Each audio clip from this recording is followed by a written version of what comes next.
this next guy we have coming up is actually, I consider it an honor to call him a personal friend of mine. You guys have seen his viral videos for several years now. Of course, I'm sure many of you have bought merch at his site, machosauceproductions.com. Contributor to PJTV. Give it up for Alfonzo Rochelle, everybody.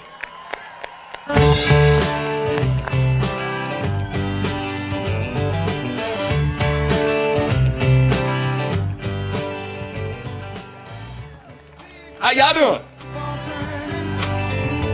Good to see you, good to see you. That was my workout for today, stepping up on this podium. I'm trying to get my exercise with it. All right, oh, this is great. I'm so glad to see all of you. I'm so glad to be here. Now, oh, Alfonzo loves you back. Yeah, thank you, thank you. Now, look here. Anybody who knows me knows that I am not fond of giving speeches. It's not my thing, but I am certainly glad to be invited to do a speech, and I appreciate y'all appreciation of some of my work. And but personally, I really appreciate all of y'all's work. I think all of y'all should come up here right now and give a speech yourselves. So look here, I've got my notes. I should be able to do this. And this thing is tall. Let me lift this thing down a little bit. I think I can stand on my tippy toes. Somebody told me a little bit earlier that you're a lot taller on TV or whichever. I didn't know if that was funny or not. All right, let me let this down a little bit. I should be able to get this, because I got my notes. I got my notes right here. And I know it really looks like, when a person gives a speech without any notes, it really looks like it comes from the heart. But, if it makes any difference to y'all, when I wrote these notes, they really did come from the heart. So I should be able to do this. Now, we all understand why we're here, although liberals like Janine Garofalo and Keith Olbermann think that we don't. But I say, if they're the real experts on what the Tea Party is all about, they'd be here with us too. Because today, this is a similar situation worthy of revolt. Instead of being fed up with taxation without representation, today we're fed up with taxation with misrepresentation. So the liberal government has awakened a sleeping giant. Now I'm going to be a party pooper. But I have to ask, why was the giant sleeping? Evil never sleeps, and neither should we. And I needs my beauty sleep, y'all. But we got to take watch on this. We got to take turns on watch. The sleeping giant has been awakened does not sound like a battle cry to me. It sounds more like an admission that we've been asleep at the wheel. We've been asleep, and we've been awakened to liberals taking over the country. It's like waking up and turning on the lights and seeing that a bunch of roaches have taken over your house. But we can't be totally mad at the roaches.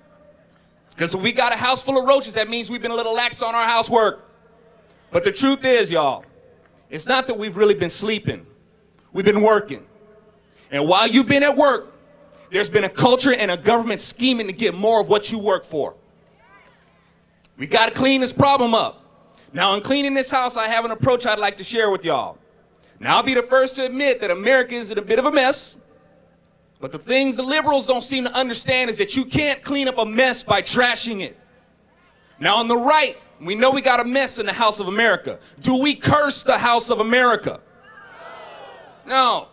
We give thanks for the house that we live in. We give thanks for this republic that is built with the principles that have enabled us to be given far more to the rest of the world than we have taken.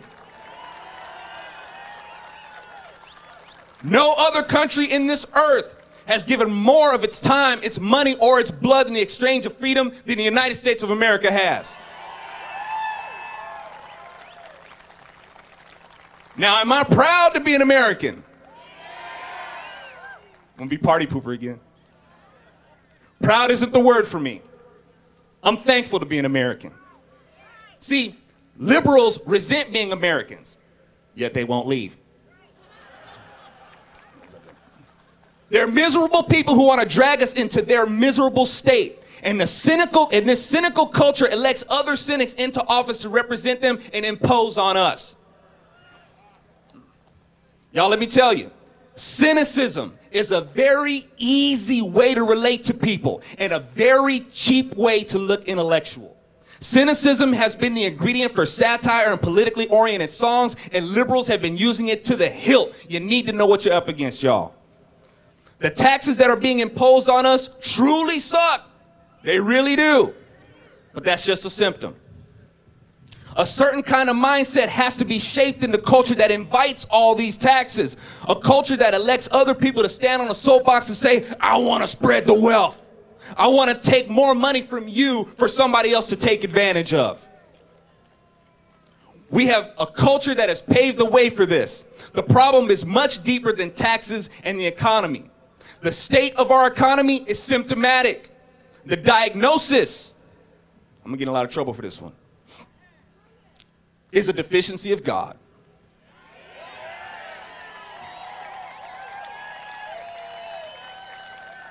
I thought y'all might be too sophisticated for that one, you know, but okay, let's roll with that. Here we go. Come on, man, what's believing in God got to do with the economy? Okay, let me lay this on you. On our money, it says, in God we trust, right? Now, when you look at your money or your lack of money, that's not what you're supposed to be looking at. God is what you're supposed to be looking at. Your security is not in your money. That is why in God we trust is on your money. Our money doesn't say in Congress we trust. It doesn't say in the president we trust. It doesn't say in the media we trust. It doesn't say in our own abilities we trust. It says in God we trust. Money is something that we want to see all the time. It's the best thing to put that little reminder on. In God we trust. To remind you that your security is beyond your money. It's God, the one who endowed you with the abilities to earn the money in the first place. I'm glad y'all aren't too sophisticated for that. Now, I'm listening and I hear a lot of fear and I hear a lot of anger, and it's justified, don't get me wrong. But it's kind of hard to hear the sweet song of trust in the Almighty over the roar of anger and fear. Who's got more of your attention? Obama or God? I hope so. Let's put that to work then. Now, the politicians that are in office that need to be replaced are not the root of the problem. Those politicians didn't just appear in office. They were formed and given power to by a culture. Now, please don't take this as a negative towards your efforts. We're gathered here because we're looking for solutions. So I hope you'll accept these suggestions as constructive. Right now, y'all grievances are trained on the elected officials. Y'all, those are the weeds. In my experience, you don't deal with weeds by cutting down the top of the weed. You got to get down to the root to deal with it. And the root, in this case, is the liberal culture. I know. I've been in that culture as an agnostic liberal myself and got out. Now I've returned as a Christian conservative to show others the way out. Part of my assignment is to be part of breaking the spell of liberalism that's over too many of the American people. One of the spells that needs to be broken is the spell of prejudice the left has cast against you. Now, how's that for irony? The so-called tolerant and accepting liberals who claim to hate prejudice so much wants to keep everyone prejudiced against you. Like our buddy Keith Olbermann. Keith Olbermann says you don't see any black faces at the Tea Party. Black faces? Well, lordy law, Master Olbermann, I reckon if you're comfortable enough to refer to us Negro folk as black faces, I reckon you should feel comfortable enough to show up here in black faces and set the record straight, Master Olbermann.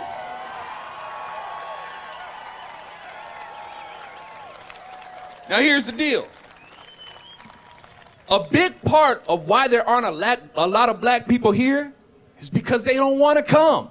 Why don't they want to come? Because there is a legion of people like Keith Olbermann trying to keep blacks within their gates of the plantation, and their method of doing so is pandering and accusation. They patronize the black community. Then while they got the black community wrapped around their patronizing finger, they take that same finger and they point it at you and accuse you of being racist, which heats the animosity of the black community against you and solidifies their loyalty to their masters.